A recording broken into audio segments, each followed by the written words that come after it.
Riverside County will stand by to assist as that moves forward. But we also know at the same time that has been going on, this wind event has created long and extended public safety power shutoffs here in Riverside County. The largest as far as scope and length that we have ever had here in Riverside County, and that has been very stressful for our residents that have had to endure that, some for up to 4 and 5 days without power. So I would like to just share real briefly what the Riverside County family has been doing to respond to that. Our Emergency Operations Center has been activated, is activated at the current time to coordinate with SCE, county services, cities, tribes, special districts, and volunteer organizations. We're calling all hands on deck to be able to assist with this. We did issue alert RivCo warnings, particularly to those areas along the river bottoms in Santa Ana and San Jacinto, because that's where we always see problems with fires starting.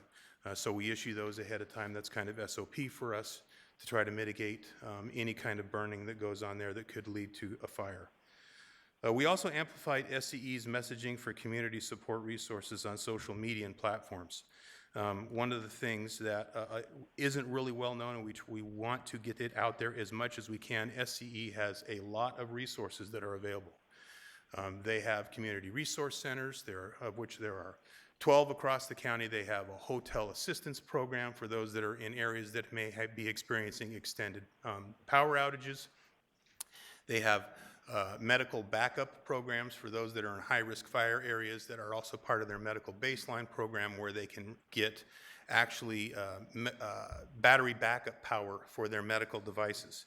So we certainly want to amplify that. We want to make sure everybody knows that. We've created a landing spot on Alert RivCo, or RivCoready.org, RivCo ready.org.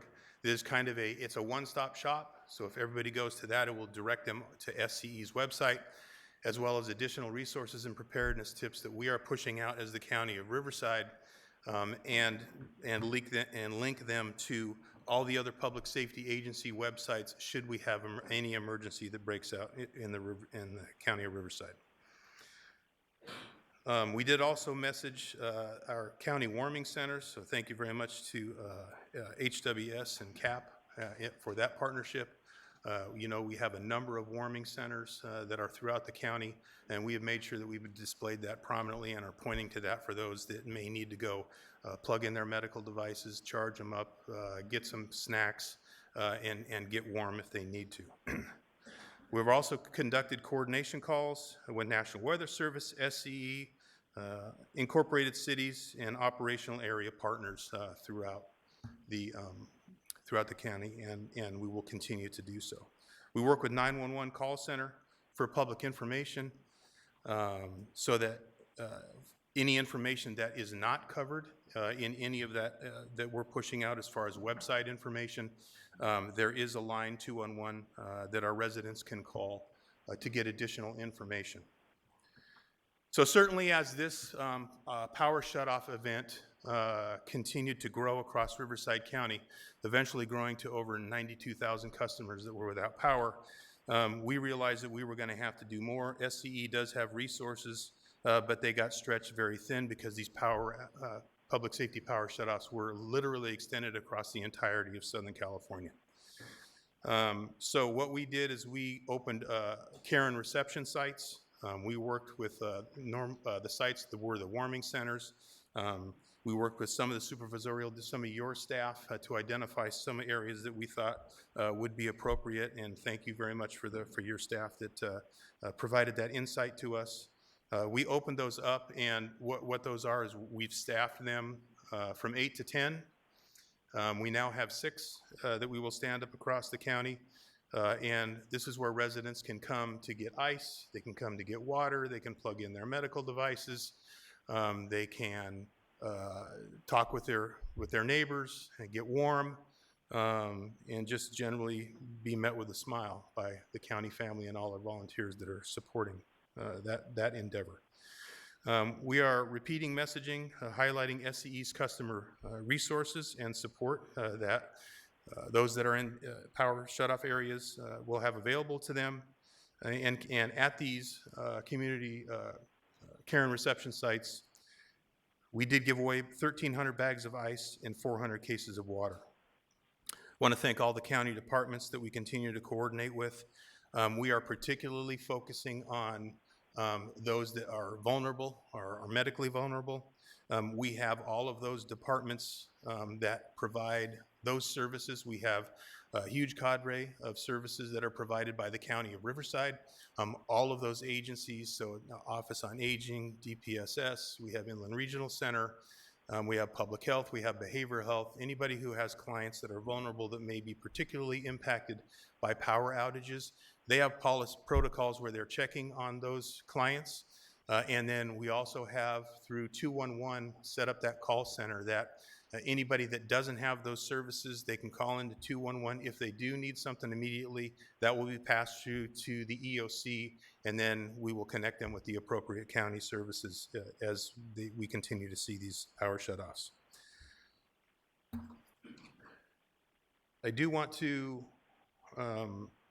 have this slide particularly for everyone to look at in the public, and we will continue to be messaging this. This is how we can prepare for public safety power shutoffs. We are currently in a red flag warning. The next 2 days are going to be challenging, predicted to have high winds, and we do have a historic, it is the driest start to a water year in history for Southern California, going back in all recorded time to 1850. So on top of having the wind, on top of having the power shut off, on top of everything else, it's all happening on top of that dryness. And I know I don't want to go too much into Bill's lane, because I think Bill has some stuff to talk about as well after I do. So here are the tips. We will continue to push these tips out to everybody to prepare yourself. Please, please, please be aware of your surroundings at all times. Care and reception site locations is the next slide. I want to make sure we get, so these are the 6 locations that we will have. They will be up from 8 to 10 today and tomorrow. So these will be resources for the community if they are in those extended power shutoff areas. Please take advantage of these. Come on in, and you can get the services that we talked about. These centers were identified mostly due to where we see public safety power shutoffs likely to occur, and where we have had some of the longest duration power shutoffs. Looking back at our data, particularly data over the last few weeks. Next piece I really wanted to hit on is evacuation preparedness. So we are still in a red flag situation. While we have public safety power shutoffs going on, public safety power shutoffs are a mitigation effort to try to decrease the likelihood that we have a large catastrophic fire like the one that we're seeing in LA. It is something that is going to be part of the landscape here. It is not going to go away, but if we do have a large fire that drops, we do need people to be prepared and stay informed. We really would like people to go to our website, RivCoReady.org, and sign up for Alert RivCo, and particularly sign up for Genesis Protect. So the Genesis Protect, this is a new system that EMD, Riverside County Fire Department, Riverside County Sheriff's Department partnered on this last year. This is a new state-of-the-art evacuation tool that also pushes out in a very clear way to the public where evacuations are occurring, where those evacuation zones are, and where they can enter their address and be able to see very clearly, are they in an evacuation warning, are they in an evacuation order area. And it is a tool that we've implemented, working very well. We've offered it to every law and fire agency in the county free of charge, and most of them have taken advantage of that. So we're excited to have this up and running. Makes us a lot more efficient when we have to do evacuations. Please create an emergency family plan. Talk to your family. If you are in an evacuation area, how are you going to reunify as a family? And particularly if you have school-age kids, know what your children's school evacuation plan is, and what their plan is to get you back reunified with your child should a school be in an evacuation area. No more than one way to exit your neighborhood. Always prepare your pets, particularly if you have large animals. You should be prepared to go during an evacuation warning, not necessarily wait until there is an evacuation order. And as soon as those warnings go out, the County of Riverside will have a shelter established, and we will have a shelter established where you can take your large animals, and a shelter where we can cohabitate both people and animals. Most of all, please, everybody out there, stay alert, know your surroundings, pay attention to the news, get your news from trusted sources. And for more information, once again, you can visit rivcoready.org. My last slide, before I turn it over to Chief Weiser, is really, we get a lot of questions on what can we do. A lot of our people here in Riverside County, including county staff, want to be able to do something for the folks over there in LA. So we offered this up. I know everybody's probably watching the media, and there are certainly scams and bogus fundraising going on. You can never go wrong with the American Red Cross. So we would point people that direction if they want to do something. There is certainly a Herculean effort that is taking place as far as displaced individuals and evacuated individuals over there in LA County. And Red Cross is front and center on that, supporting those efforts over there, and they're always here for us in Riverside County when we do evacuations as well. So with that, I'd like to turn it over to Chief Weiser.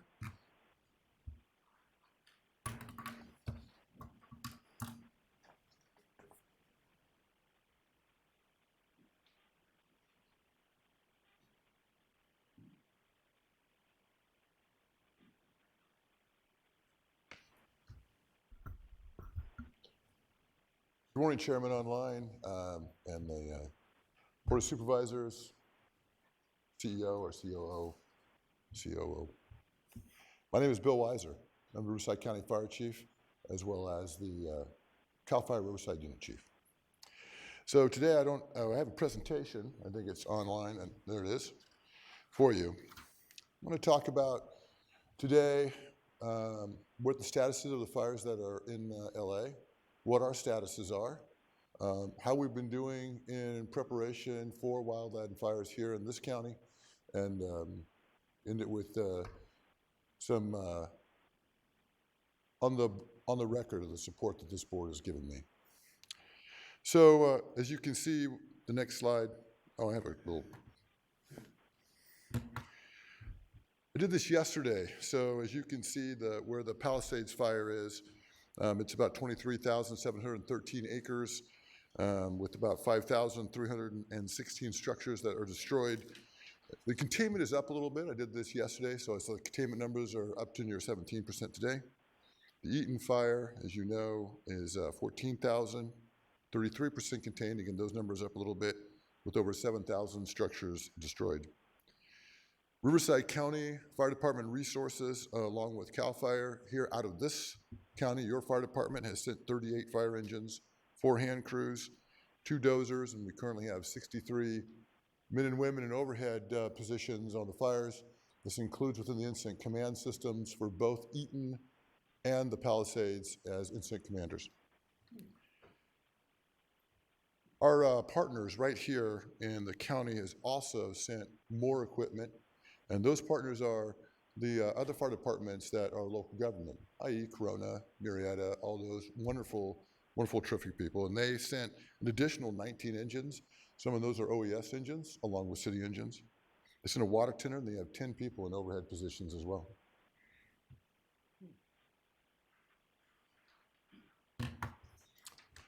This last week was unprecedented. I'm glad that we recognized the command center.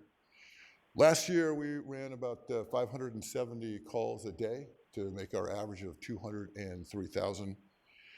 As you can see the numbers on the slides, we had days where we were running well over 700 calls for responses. And then, as you can see at the bottom, we've been responding to vegetation fires every day in this county. My words, my leader's intent is to smash them. And my men and women have been working extremely hard in doing just that. It's a collaboration of all resources here in this county. I was talking to all the county fire chiefs or city fire chiefs here in this county. We're part of the Riverside County Fire Chiefs Association. Just yesterday, they are all involved. We have great communication. They're giving us resources. We're giving them resources. I think last night in the city of Riverside, we had the RivCo fire. Many of you had seen it on your phone. And it's, again, a great collaboration of all of us working together and just crushing it. Our prevention efforts in Riverside County, we have to think about the land being divided into two different things. We call the SRA, or State Responsibility Area, and the LRA, Local Responsibility Area. So this first slide kind of deals with the State Responsibility Area, the patch that I wear. So we have DSI inspectors as well as our fire engines that go out and do our annual LE 100 program, and that's to ensure that we're following the laws of PRC 4290 and 4291, to ensure that there are clearances around people's homes, that they're following the 100-foot piece to that. We also have to do with the AB 138 inspections, that those are the new law that was passed last year, in which people that are selling their homes, they have to go through this process to ensure that there is an inspection done on clearance. Our teams work together with the county folks when we talk about a department as one, when we do power line inspections, which are in the SRA as well as the LRA, our railroad hazard inspections, all those are done collaboratively. And I wanted to take a minute here. I brought the Deputy Chief Jeff Pemberton up here specifically because in his position, he has expanded this program. He has actually made a huge difference in making sure that we're meeting our goals and hitting our numbers. And I'm gonna have Jeff talk about the next couple slides. Sure, thank you, Chief. So as Chief Weiser alluded to, there is a separation of the local responsibility lands that we, the county, are specifically responsible for, and they don't fall under the umbrella of the state per se. So we call that division hazard reduction. There's 3 county ordinances that we live by. One is a vacant lot hazard abatement program, which is 695. Orchards, there was a big challenge in the early 2000s, late 90s with vacant orchards going dead, and that was one of the reasons why we formed and set up the ordinance 772. And then the fire code, which we adopt from the state and add or subtract some of the amendments, that's 787. So those folks conduct about 18,000 inspections of vacant parcels, and the intent of those inspections are when there is a threat to life or property, if that lot was on fire, that gives Chief Weiser's men and women the opportunity to have a little bit more defensible space. I believe we're probably one of a few counties in the state that actually goes out and does vacant lot abatement on a county level. But we do that, and like I said, we've done 18,000 inspections. And what happens through those is they go through a 30, 60, and then at the 60-day mark, they still haven't abated it as the property owner, then we do a forced abatement. A lot of those properties also, while they like us to do the forced abatement, they will pay off that notice, which we will share with the property owner. But in the spring, here shortly in the next couple months, we will be bringing back to you the list of property owners that have not paid that fee, and then we attach that to their taxes. And many property owners actually prefer that. It's not the best method for us, but it's a method. The other thing that I wanted to talk about a little bit was business inspections. And while this doesn't necessarily pertain specifically to wildland fires, but if we have commercial buildings that are safe, that also minimizes our threat to the county, to the county watershed land or the open space. So we break those down into 2 categories, and really kind of this slide actually talks about what we're looking for, and really it's access, water supply, general housekeeping, and those fire protection systems that we required when they built those buildings. So those 2 categories are state mandated. We brought those to you at the end of the year of what we had done. These are the ones that the state says we have to, or mandate that we inspect. And pretty much it's any place that somebody sleeps or is incarcerated in or is a high rise. And those are mandated inspections with no offset state or federal dollars to do. We've had to burden that ourselves, but that's probably our highest risk communities within the county, within a business. The non-state mandated are all the rest of the commercial buildings that you see there, the factories, the businesses, and the mercantiles. So of these, between our construction inspections, and that's when a building is actually building and we have to go out and inspect, and these two categories of subsequent inspections, we do about 15,000 of those. 719 is all we're able to do on the local business inspection side because the staff is just not there with the state mandates. The delta between the overall 15,000 and the 719 that we try and do is about 2,500, and those are the state mandates that we're conducting in the county. And with that, I'm going to throw it back over to the chief. This slide talks about how to plan for how big our fire department. As we see these fires that are in different communities of LA, and we've had big fires here in Riverside County as well.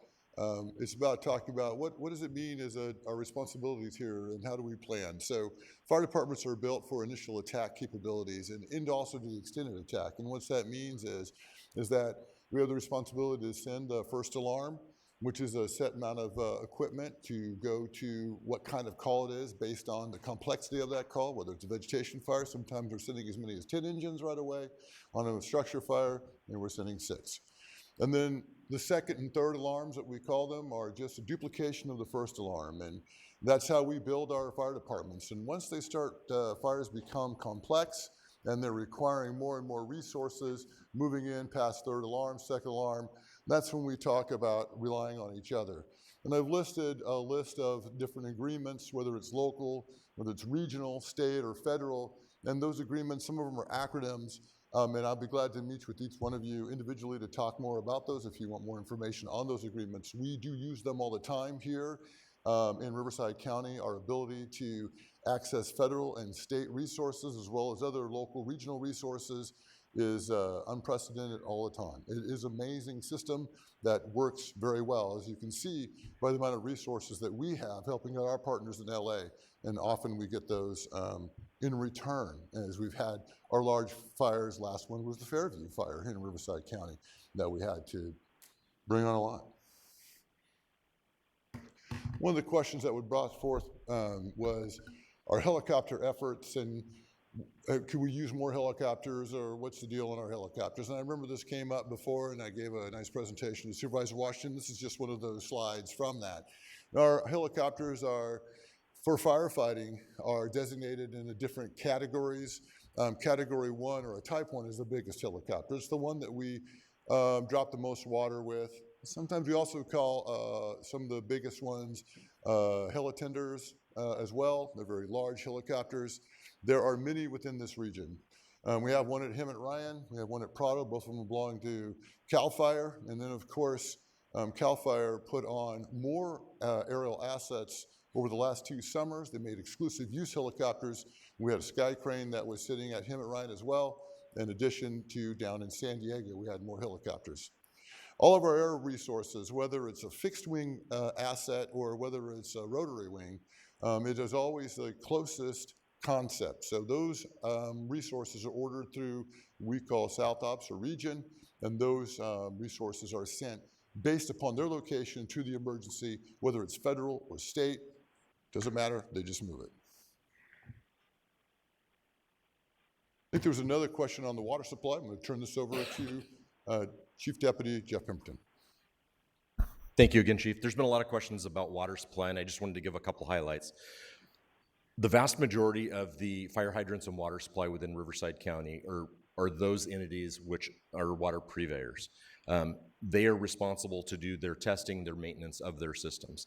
We interact with them at the building phase when they're constructing a building to make sure that that system that's going to end up getting connected to the commercial business or to the residents has the minimum fire flow for what they are building there. And it's based upon square footage and some calculations. There are spots within the county that we have private systems. Those systems we do have the regulatory authority over within the fire code because those are required to be tested just as a fire sprinkler system is within a building. So we do have many of those within the county, and we include those in some of our inspections. One of the things that we've got a little unique to our county, just from the rural nature and the lack of some of the domesticated water in many of the corners of the county, from Nuevo, North Shore, Blythe, in Anza, and portions of Meade Valley as well, is if there's not a reasonable way to get water there from the domesticated water source, then we will allow them for single-family dwellings and for commercial to do on-site tanks for the firefighters to be able to use. Then that process specifically for commercial buildings, then that becomes a part of their annual fire inspection. Chief?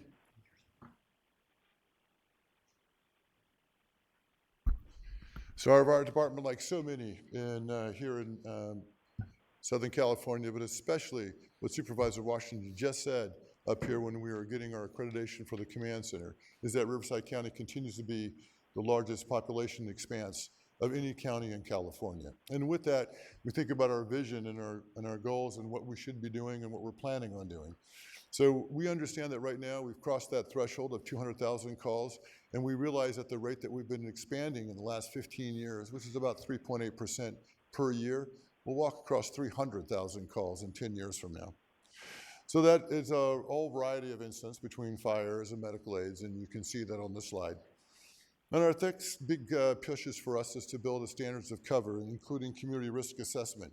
And as we move toward getting our fire department accredited, accreditation is not about some sort of plaque on the wall or some sort of thing. It's about having a real living document that this county is involved in and building towards the future. Not only does it talk about how many engines and stations we need, personnel, fuel breaks, community risk, all those parts would be built into it, and I look forward to us moving forward in the future, working together collaboratively with our communities, with our civic leaders, with our leadership here in the county, and building a real living plan. The standards of cover is at Alpha RFP right now. I couldn't think of the right words for it. So one of the things I wanted to make sure that I spoke on at this dais today, it's very important for me to talk about, I want to put it on the record, that this board and the executive staff have been nothing but supportive to me as a fire chief for the last 4.5 years. There has been no cuts to this fire department. There has only been additions. And I wrote some on a piece of paper instead of making a PowerPoint slide. And I'd like to review some of those because these additions are really important. And you have shown that leadership to add that to our department.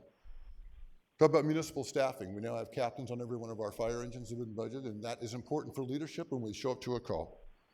You've added over 38 additional staffed firefighters on the county engines, and that was done for the health and wellness of our firefighters, and of course is allowing us to have a real surge right now to be able to do what we need to do. 10 of our engines are staffed with 4 persons instead of 3 during the summer. That was an initiative brought by this board. We brought forth and staffed Dozer 39 out of thermal. That has made a huge difference within our department, especially when it talks about moving resources from the central and western portion of our department out to the desert. The thing is a crusher out there, and the men and women out there love that Dozer. It makes their job so much better. Staffed 5 additional patrols, not only purchased them, staffed them, put them in fire stations. They're there today and assisting the communities. You ensured that we had new communications, new HTs. All of our fire engines have brand new HTs and have PSAC on every one of them. We have tablet command so that our chiefs can absolutely manage any emergency incident that's growing in a new and effective way. You brought an engine 34. Replacement of engines has been unprecedented. We have our replacing of our old equipment, which includes all of our water tenders, all of our county type 3s, our comm units, and I think we're over 30 type 1 engines right now, the type that we normally fight city firefighter. We've been replacing worn out facilities from this board. Station 41 is complete, 49 is going out to be done, as well as some of our stations that need a retrofit. One in your district, Supervisor Spiegel, that you made sure that we got done, 82, Station 34, Station 11, then there's 3 additional stations on top of that. You've been putting money into infrastructure, supporting our staff. I think of the amount of positions that have been added into the ECC that you saw today. as well as law enforcement positions, other fire captain positions within our department. I know I've forgotten some of the many terrific things that this board has done for this fire department, but you have added to it. I think that we stay the course. We have a good plan. The CEO and the COO and his staff ensure that we stay on a good strategic, smart march forward. And we look forward to keep doing those things. Today, I also pulled out a report from 1970 by Chief Mike Shorey, Deputy State Forester somewhere back in the day, down here in Southern California. I'm going to put you guys on the spot because I want to use the, what's the thing to look at? Chief Shorey wrote a 12-page typewritten report, and at the end, he drew a map. And I want to put the map up here.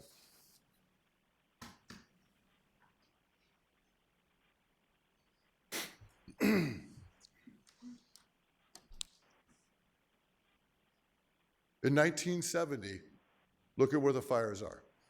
Does it look familiar? Yeah, we could, but it's too complicated for us. We're firefighters. Can you see where those fires are compared to today? It's easier Same now. place. The squiggly lines are the fires? Similar. It's really almost the same. Yep. Yeah. Oh, well, understand that these are extreme weather events, and all of you know that. We're talking about winds in excess of 70, 80 miles an hour. All over our country, as Supervisor Washington had talked about, we have extreme weather events, whether it's hurricanes or whether it's tornadoes or what it might be. We live in Southern California, and we get Santa Ana winds and north winds that give us these weather events. When we tie that and couple that with fire, it becomes a storm that makes these terrible, terrible losses. I know how hard the men and women all over this country are fighting those fires now, and I can tell you as the fire chief here, I'm proud of our men and women right here at home in Riverside County. They've done a fantastic job, and I thank each and every one of you for supporting this fire department. Do you have any questions? Thank you, Chief. Before I ask my colleagues, and I know that the presentation was a very thorough presentation, a great presentation. Thank you. It's like firefighting 101. Emergency services 101. And obviously because of what's going on in LA, but you know, we've had natural disasters here as well in the county of Riverside. And before I ask my colleagues if they have any questions, I just wanted to ask you a couple really quick. It was mentioned earlier about state mandated occurrences, and that obviously we're mandated by the state to take care of those concerns, those issues. But I was wondering, have we done a tally, if you will, or what it actually cost us? You mentioned that the state does not provide us any funding for that. I wanted just to see if there's an idea of how much we're talking about here. So, Chief Deputy Jeff Pemberton, Supervisor, I don't have that specific number on those inspections, but I can certainly get that to you. We do have a standard rate for all of our inspections, and our intent moving forward with the approved rates that I think we did in late November, early December, that we will start recovering the vast majority of our costs, but I'd be happy to get those dollar numbers back to you. So, but you're saying, did I hear from you or was it from Bruce that mentioned that the state is not reimbursing us, or how does that system work? That was from me. The state did not have a plan when they mandated them for us to do reimbursement. So that was one of the revisions that we did when we brought the user fees back to the board with TLMA taking that charge. We wanted to make sure that we were recovering our costs.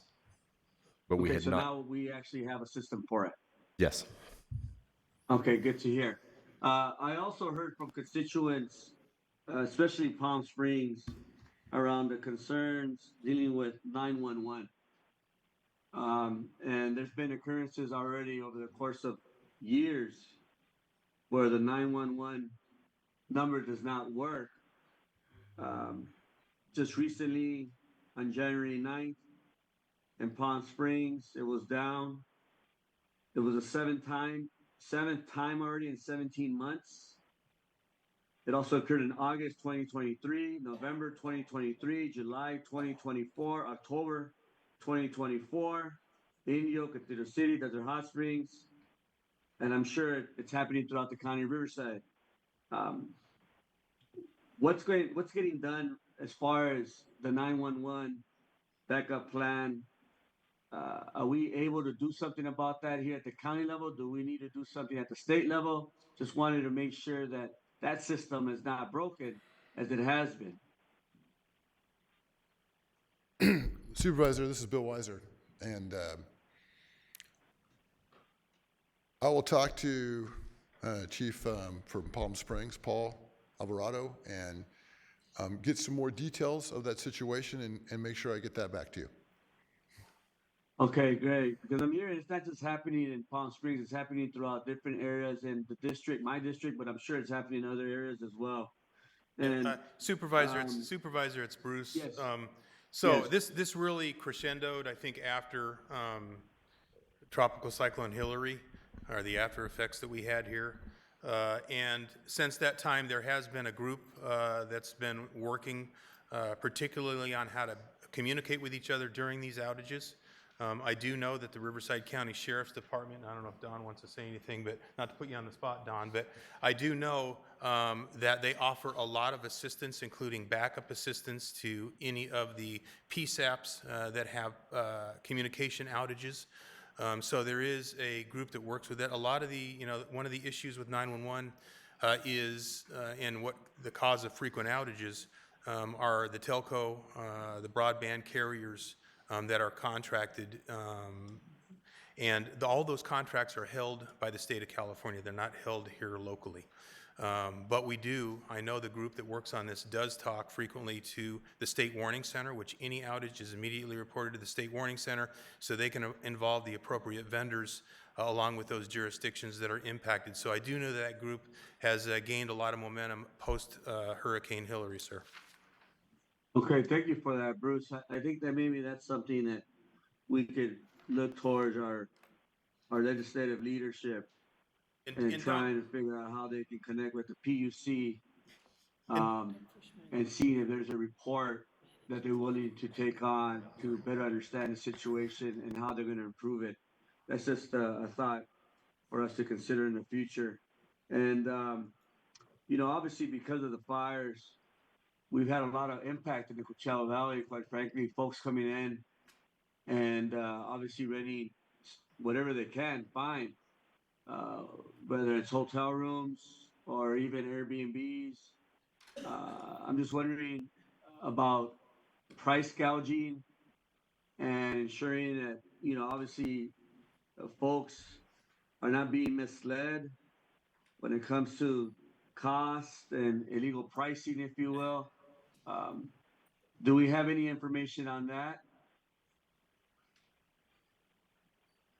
We're not specifically messaging that at this point, Supervisor, but I will take that to the EOC when I leave here and head back over there. I do know that a lot of messaging is coming out through the LA media market with what's going on over there in LA, that people really need to be aware of price gouging and false claims of support services for some of those victims that are going on over there. So I know that it is circulating, and I'll go back and ask the EOC to ask to include some messaging on that with our crisis communication plan. I think that would be helpful, Bruce. I really appreciate that. Just like, for example, our leadership within the county, and Chuck, I'm sure you're aware of all this. You've been watching all my colleagues, the CSAC leadership, especially from LA, Supervisor Catherine Barter, and how she was referring to and with public safety, the looters, and just saying, looters, stay away. I mean, you shouldn't. I mean, you're kicking folks when they're down, and that's not obviously. It's a major disappointment. We want to make sure we help people, not hurt them more, and they're messaging that on an ongoing basis. So I'm wondering if there's possibility in which we as a county can do something similar to that when it comes to ensuring that there's no price gouging going on in a time of need, in a time of crisis, in our county of Riverside. So with that, I'm done with my questions. Uh, Colleagues, are there any hands raised that could, if you don't mind, letting me know? Yeah, yes, we have a couple of us. I'll Okay, be, please go ahead, Karen, take over there because I can't Okay. see who's raising their hand from here. thank you. Price gouging, there is law that they cannot, what is it, 10% over, within that 10% bracket, and there's what, $1,000 or more per occurrence. So there is laws in place. We learned that yesterday and the day before. We had calls with elected officials with SCE, and they were the ones that had reminded us that this law was in place. And if anybody has that, I don't know who we should report to. Okay. You know, we're in the heat of what's going on. Fortunately, Riverside County hasn't been touched as horrific as LA County. But with that in mind, I think at the same time of being on watch and being prepared, we need to be looking forward and taking mental notes, written notes of what's going on. And I'm sure that my colleagues would certainly support. We have two major things going on. And one is we have a proposition that we as voters in 2014 put in place. And in that proposition, it was reservoirs, it was a lot of water. I mean, it was a $7.12 billion proposition that we've agreed. Now, of course, times have changed, and in 10 years, I'm sure it's double that now. But the reality is that we've been failed by the state. And had some of that been in place, I'm not saying it wouldn't have happened, but I'm sure that we would have had ability. So I think that we need to bring that back forward, and as a county, is to remind that these things need to be occurring when the voters do something and take action, that need to be respected and put in place. And I feel that we were miffed and all that, and you could say it was one or the other side, it was a partisan thing. It wasn't, because over the last 12 years we've switched and there's no excuse for it, period. The second thing is back in September, Supervisor Perez and I brought forward an insurance and we issue. I have gotten more questions from constituents now, very scared that their insurance rates will be going up again and even higher. And they're going to be, I mean, affordable housing no longer is affordable housing. It's going to be where they can't afford it because of the insurance. You can't plan these things that increase. I mean, I don't know anybody else, but I've gotten increases in the middle of my renewal time, I mean, before the renewals came up, which is, you know, you signed a contract, says what I'm going to pay, and now they've increased it. So I think that that is another thing we as a county could help in these times, looking forward, because I know it's going to happen.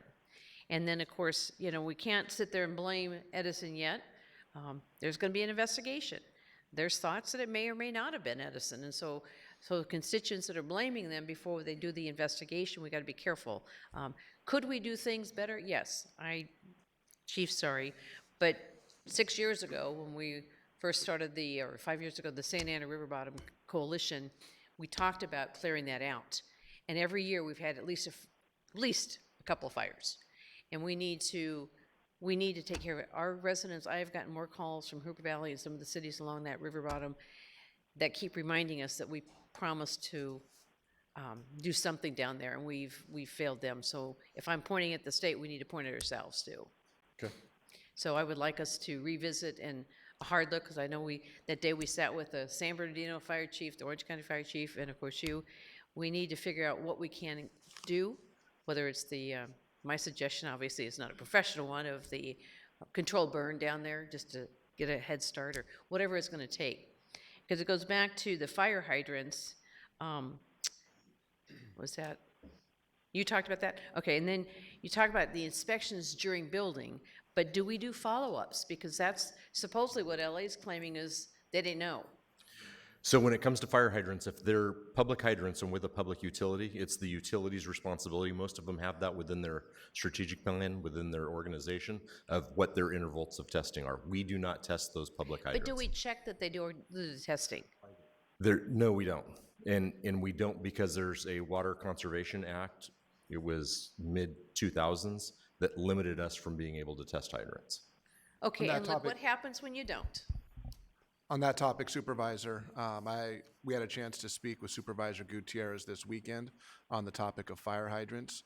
And our office had an opportunity to meet with one of the water districts in the county to begin that discussion. And as Chief Deputy Pemberton indicates, it really is a water board issue, a water district issue, but that doesn't relieve our burden of working with them to make sure that we're prepared in the event of an emergency like this. So more information to come, but the executive office will be working with the water boards to make sure that we have an understanding about the water hydrants and the availability of water in the event of an emergency. We're also learning, and what they learned certainly in Los Angeles and some of our lessons learned, the impact of the public safety power shutoff on the water districts in the ability to refill the water. So those are some other things that we'll be identifying, that what is the status of our water, but also what tools do the water districts need to make sure they're able to pump if and when they're in an area where there is not electricity. So I just wanted to, divert a little bit of the heat from Chief Deputy Pemberton. It's not a fire department issue per se. Then we'll be working with the water districts to provide more information to the board. Thank you. And my final comment is, I appreciate all of you. I am grateful that we have a proactive county, and these are only things to look at for future. We aren't having to look at some of the things that other counties and cities are facing that's right in their face that are detrimental. We're looking at how we can prevent things in the future. What a great place to be is that we are looking forward thinking rather than trying to figure out how we screwed up. And I thank you for that. It's your leadership and your guidance and your knowledge and your teams that you all have and bring to the table that help us be in this position. And I think we can just keep getting better because we're pretty darn good right now. So thank you. No, and if I may, Supervisor Spiegel, I think there's another opportunity before us as a county and a body that our fire code's due to be updated by July. And I think there's some stuff that we could do in there that are simple things, working with the building industry to make our community as they get built safer. So we're going to leverage that opportunity as well. Very quickly, just a time check. I know that there's maybe more questions, and I'll definitely want my colleagues to chime in. But I also want to suggest that potentially this might be a conversation that we continue through an ad hoc committee of sorts. It's always great to be preventive. It's always, I think, important for us to be ahead of the game and not end up in a situation like others have, unfortunately, in Los Angeles County. But with that said, Karen, can you see Vice Chair? Can you see if there's my other colleagues that have their hands raised? I can't see from here. I do have Extium, but Chief Van Wagner, do you want to? Just on the notion of an ad hoc committee, we do have a fire emergency medical services ad hoc, a fire EMS ad hoc. And so we will take that as where that discussion could go offline. And whether Okay, thank you. if Supervisor Medina doesn't know he's on that ad hoc committee. Okay, so he's brand new, so he doesn't know all those things. Thank you, Madam Vice Chair, and thank you, Mr. Chair. First, I just want to say thank you guys from the public safety team. Thank you for all your hard work. I know it's, for many people, it's been stressful just dealing with just all of this. And the questions I just kind of have just are coming from a good place, and they're just coming from, because, the Beaumont area, the Banning area, the Calamasa area, it's one of the highest wind areas, as you guys know. And it's one of the areas in the county that has above ground power lines. So just concerned about things. But you mentioned the Genesis Protect. Is that an app that you can download? Yes. Yes, it is. And you can go to alertrivco.org Okay. and download the app from there, either on an Apple or an Android device. And you can register, put your address in, put any address in, and then you will be notified if there is any evacuation warnings or orders in your area, in the area of where you are, and that will follow you anywhere you go. So, residents that work outside of the county will still get those notifications. On top of, we also still send out the wireless emergency alerts. I was about to ask, but if you sign up for the RivCo alert, you'll still be alerted there, right? Yes, Okay, good. you will. Yeah. The other one I had was, so my nephew, he's part of the LAFD, and I have a cousin that's a fire captain. Is there any ways to look at, because one of the issues that they had was because of the electricity being shut off, they had a commandeer, and it was pretty sad. They had to go into and get water bottles and those kinds of things to try to fight some of the fire. Any ways to commandeer, some generators or fund generators to maybe help with the hydrants, to help bring some more electricity, just looking at ways. And if you don't have the answer right now, that's fine. I just want to make sure that we revisit whether it's going to be at the ad hoc committee, and that's great. That's a great idea, Mr. Chair. I think that'd be great to have. I know that we already have one, so for them to flush out these ideas. But kind of like how Vice Chair mentioned, it's good that we're looking at it now, right? So, Mr. CEO, did you have a... Yes, thank you. The availability of generators is something that we are looking at, and we'll be in conversations with the water districts about that and exactly what that looks like. We want to make sure that those tools are available when they're needed. Yeah, that'd be a great, that was one big tip that I heard from many of them. Also, you mentioned, I think it was Bruce or Pemberton, you mentioned that when there's evacuation orders, that's when you open up the shelters. Or maybe it was Chief Weiser. No, It was Bruce? my brother. So my question is, I know, now I'm confused with everybody. Yeah. We all look the same. But my question... We get that all the time. Yeah. My question is more, I know, right? What about when there's public safety power shutoffs? We've never really experienced this, in all fairness, right? I mean, Not to you've this men- extent, yeah. Yeah, to this extent. So this is really a new thing. But now going forward, I mean, if we find out that we're going to go through this for multiple days and it's the cold, have we thought about, or are we considering maybe opening shelters for people to spend the night, where it's warm, where they can connect to things? I understand we have the care centers during the day, but what about like evening? Well, that's certainly something that can be considered. And we have a shelter plan and it doesn't matter what the driver is that leads us to the decision to stand up a shelter.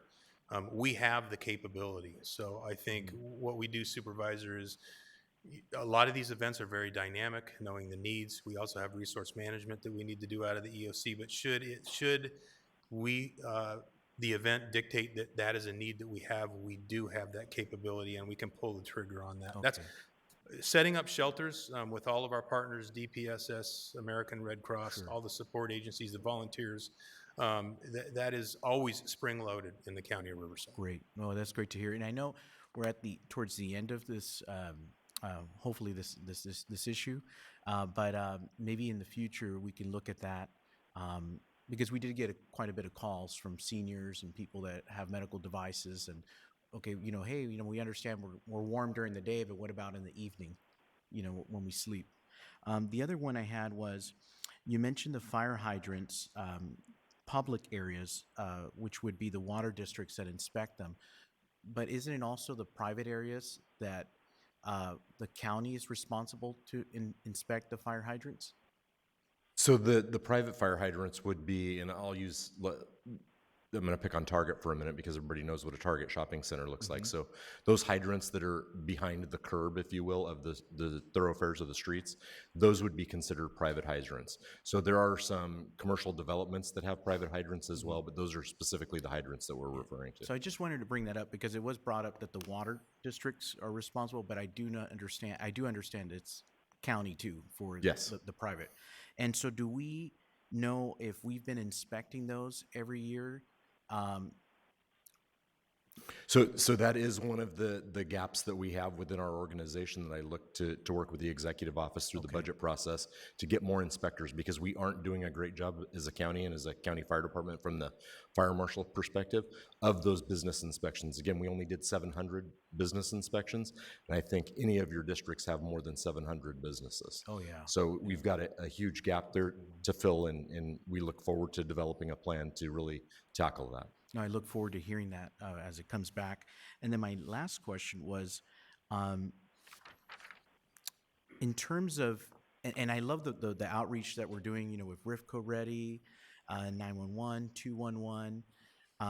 Has there ever been a thought of just, and it's probably 911 is probably the answer, but because there's so many programs out there. There's another one called Connect IE as well. I don't know if you guys have heard of that one, of doing one central one, a central messenger or central, number, just because it can get kind of crazy. So that is something that we frequently discuss in the EOC. We have had good success and are always working with 211 to do better, and we use them as the primary information line. But we do have the capability. The EOC was even designed with the capability, a limited capability, something we can work on in the future to stand up a call center if we do need to stand up a call center, if 211 isn't meeting the needs. Okay. And thank you. And then I just wanted to say, thank you guys to all of you for all of your hard work. You've been very responsive to me, to my staff. Bruce, you've taken calls in the evenings. I really appreciate everybody has. So thank you so much for all your hard work. Appreciate it. Supervisor Medina. Thank you. Yes, thank you. Yes, thank you all for being here for this presentation, for this information. And I would echo Supervisor Spiegel, that we are in a position looking forward. I want to thank Bruce for coming out. I had calls Friday evening from residents in High Grove, very concerned about being in the third day without power, cold, elderly, low income, and Bruce and your people were very responsive to keeping the Norton Young Love Community Center open. I and my staff were there.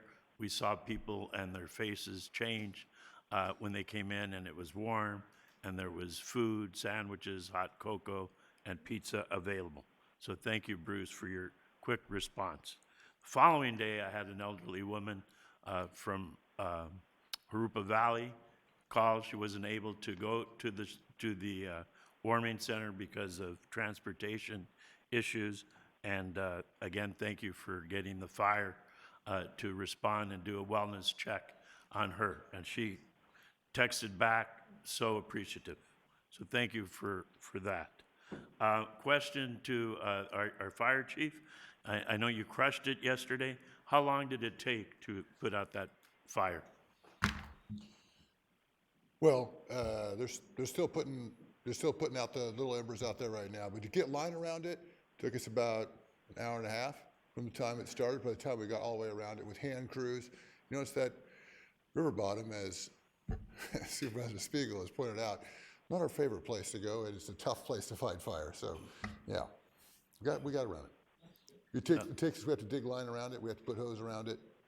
It's all human work, not mechanical equipment.